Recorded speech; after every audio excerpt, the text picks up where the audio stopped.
So, when you think of Nike, you probably think of a nice simple pair of everyday trainers.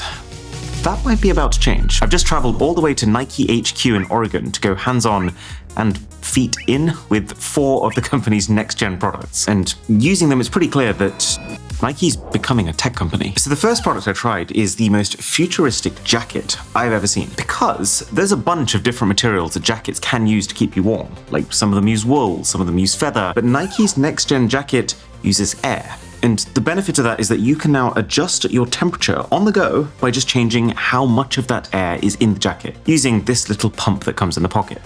Let's do a live pump. And it's very immediate. And the interesting part of it is while the air is coming in from one particular point, it's managed to flow to every nook and cranny of the jacket, like it's even in the collar, evenly across both sides. I feel like anymore, and we're about to recreate the movie Up. So you can think of this like an interconnected system of really tiny airbags on the inside that, when fully inflated, can keep you comfortable in temperatures 20 degrees cooler than when the jacket is deflated. The temperature difference is actually massive. Like suddenly I feel hot in this quite cold room. So like Nike often does, this thing's initially being released for professional athletes, and then it will trickle down for us mere mortals to buy. But I will almost definitely be doing that, because to have one item of clothing that's going to take up almost zero space when it's deflated, that can keep you at your perfect temperature through day and night, is kind of like the dream thing to pack for a holiday.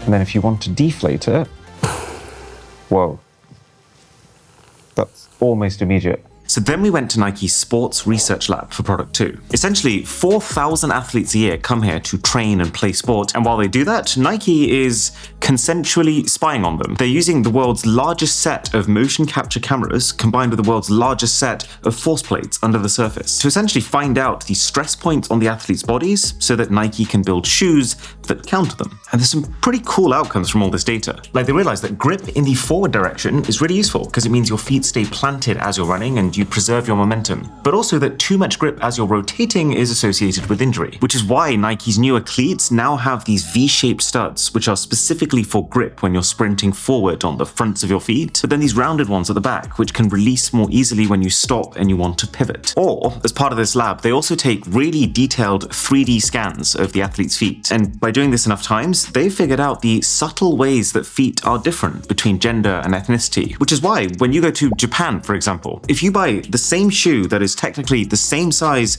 then for a lot of models, that shoe will still actually have a slightly different shape to the same one in the US. But then the other finding is that some people would benefit from a shoe that propels you forward. So this is Nike's Project Amplify, which they're calling the world's first powered footwear system. When it actually launches in most likely 2027, it will look like this. And so what I got to test is the latest working prototype, which looks a little simpler, let's say, but it is a super interesting glimpse into the potential future of footwear. So there's a few parts to this. There's the shoe, which importantly is actually a pretty great shoe without anything else added to it. I'm liking the fact there's no laces.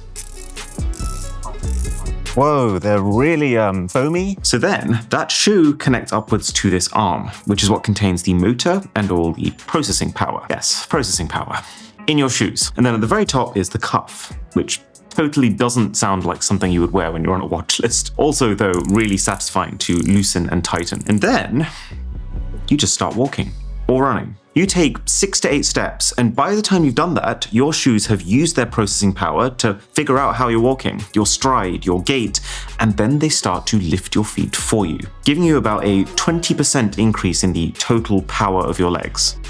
And that's the last they saw of this sample. You kind of feel the pulling force at the back of your foot, so your heel lifts up like that, and then you take the rest of the step by yourself. There's also an app where you can specify whether you want to walk or run or how you want that to feel, but you don't actually need to use it. The shoes figure it out by themselves. So the moment you start running, it's initially heavier than usual. You can't run quite as fast. And then very quickly you can run a lot faster. Now, there are some obvious questions. My first question when I look at that is, who is it for? It wouldn't be a fair gadget for an athlete to use. And then I actually like the idea when I go out to town that I'm just burning calories and I'm kind of doing a good thing for myself. When I think about who it's for, we build a marathon shoe today that returns more metabolic effort to you than 10 years ago. People don't run less because of that. It actually, I think, unleashes the opposite. It's a fair point. I mean, the way I see it, I think it's going to be a long time before the average user is going to want to start charging their shoes every morning. But there are 3 scenarios in which I could actually see it being useful now. These things mean that you can put in normal amounts of effort, but get to your location 20% faster. So if that extra 20% speed would be the difference between you choosing to walk somewhere and you hopping in an Uber, then I guess it would be an investment into your health. And the pace increase is real. I kept finding myself just ahead of the group that I was walking with without really realizing it was happening because I was just walking. And interesting thing I've noticed, everyone around me is panting. I'm not out of breath. Oh, whoa. So I'd say it probably perfectly counters the incline, the pretty steep incline of this hill. So I'm walking up, but with the same amount of effort as if it was flat ground. And then third, I run. My mum walks the dog around the block. Maybe we could jog together. There's some things that you've probably never been able to do that could be interesting. someone who couldn't usually keep up with you suddenly being able to. And then what I think is really clever here is the battery, because it is custom designed so that it can just wrap around that cuff. That's super important because this is not a small battery. This is enough for 10 kilometers of powered walking or running. But by wrapping around your leg, it still keeps it, I would say, looking discreet, while also not adding an obvious weight to one side, which might start pulling you in one direction. So I found this product not mind-blowing, since I have used a few similar exoskeleton-y things before and they've been about as effective, but still impressive in that this is the most low-profile, realistically usable everyday execution of the idea. Thankfully, there is a pair of shoes I tested that did blow me away. But before that, I got the chance to test product 3, Nike's next-gen sports clothing, which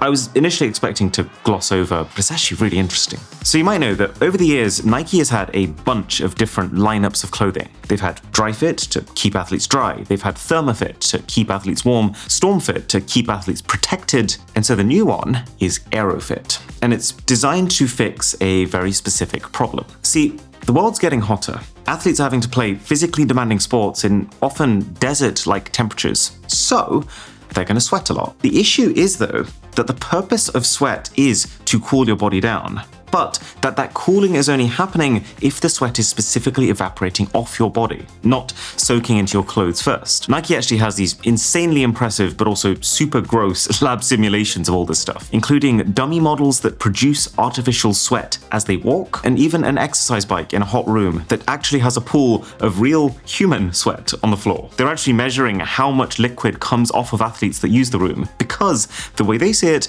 every drop that hits the floor is a drop that isn't being evaporated off the skin and is therefore wasted. And the learnings from all of these very strange studies have been bottled together into Aerofit. So it's a new set of materials. It's stitched together in a looser way to let more air pass through the gaps in the fabric. But the thing that I find so interesting about it is the company has looked at athletes playing each sport separately in their labs. They've realized that air travels in a different way around the athlete depending on which sport they're playing, and then they've tweaked the stitching accordingly for each of these sets of clothes to make sure that the maximum possible air is guided across the body to get that sweat absorption from the skin. So for running, for example, the vast majority of the air is coming in straight from the front. So this middle area here is where most of the air is going to be allowed through the fabric. And then these dense meshes keep the air inside the cloth so that it travels around the sides of your body until it reaches the back, where it's then guided out. Kind of like an exhaust. With a sport like tennis, a lot of the air comes in from the sides, so that is where you find the larger perforations on the tennis top. And with weight training, your core is relatively still, with much more of the motion happening in the upper half. So that's where the training tops are designed to have max air intake.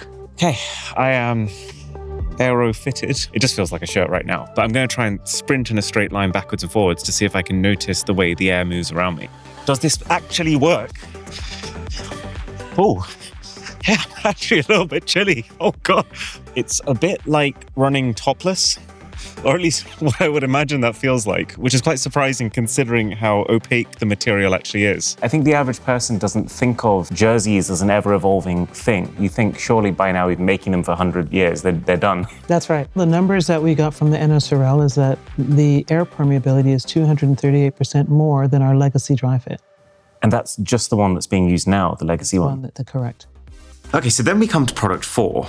I sat down, I was introduced to the Nike Mind. My brain started flipping out at the possibilities of a mind-controlled device I was going to get to test, and then I was handed a shoe. But here's the thing, it kind of is one. So, as well as the traditional footwear departments that build shoes by looking mostly at your feet, Nike's also got this completely separate mind science department in the HQ, which has been working on this set of shoes by instead looking at your brain. And that journey has led them to these bumpy little things. So you've got the Mind 1, which is the slider version of this concept, and then the Mind 2, which is the sneaker version. And the best way that I can describe this to you is, you see all these little orange bubbles at the bottom? These are nodes. There's 22 of them, and each is positioned kind of like with acupressure at specific points in your feet that they've found trigger the biggest reaction from the brain. See, unlike the chassis of the shoe, which is firm, you can push these nodes in. And because there's only a very thin layer between the nodes and your feet, you can feel a sort of massaging effect every time you take a step. It kind of feels like I have a layer of bubble wrap beneath my feet. And as I raise and lower my heel, I can feel pop, pop, pop, pop, pop, pop, pop.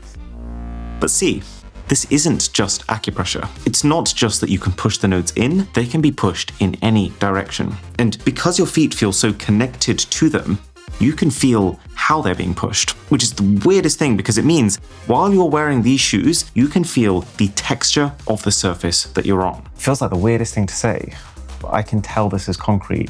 I tried them on a racing track, I tried them on AstroTurf, and you can actually feel the blades of grass. So I just found these addictive to wear. The massaging feeling, but also how being able to feel what you're walking on is quite grounding. And that makes complete sense with what Nike's trying to do, because have you ever tried meditating? If you have, you'll know that the first thing they often tell you to do is to direct your attention to the sounds around you, or focus on the surface you're sitting on. They do that because this kind of stuff brings your mind back to the present. And it kind of feels like these mind shoes are going for a very similar thing, to force you to mentally lock in. They're primarily designed for athletes to wear in the changing rooms, to make sure that they hit peak performance when they step onto the pitch. But I kind of like the idea of wearing them in my living room to make sure that I hit peak performance at, well, lunch.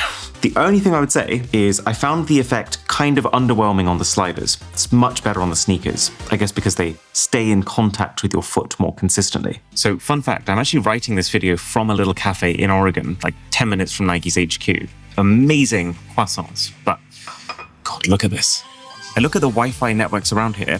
All I've got is Tribute Guest and Tribute Public. Either way, I don't exactly feel very safe on them. Plus, all of my accounts are like, what the hell are you doing on the other side of the world? So they're all consistently asking me to verify myself, which I don't really want to be doing on who knows what kind of Wi-Fi. Thankfully though, Surfshark VPN, our sponsor, does actually know this. It's telling me this is an unsecure network. So I click this button, Surfshark is now going to route all of my traffic anonymously through the UK, which fixes both problems. It means that I can use this network, but with a lot more security. All my apps know that I haven't suddenly been hacked by some public tribute from the west coast of America, and I can also watch the Netflix shows I want without being harassed by the "this content is not available in your region" message. So go to surfshark.com/boss for 4 extra months of Surfshark for free.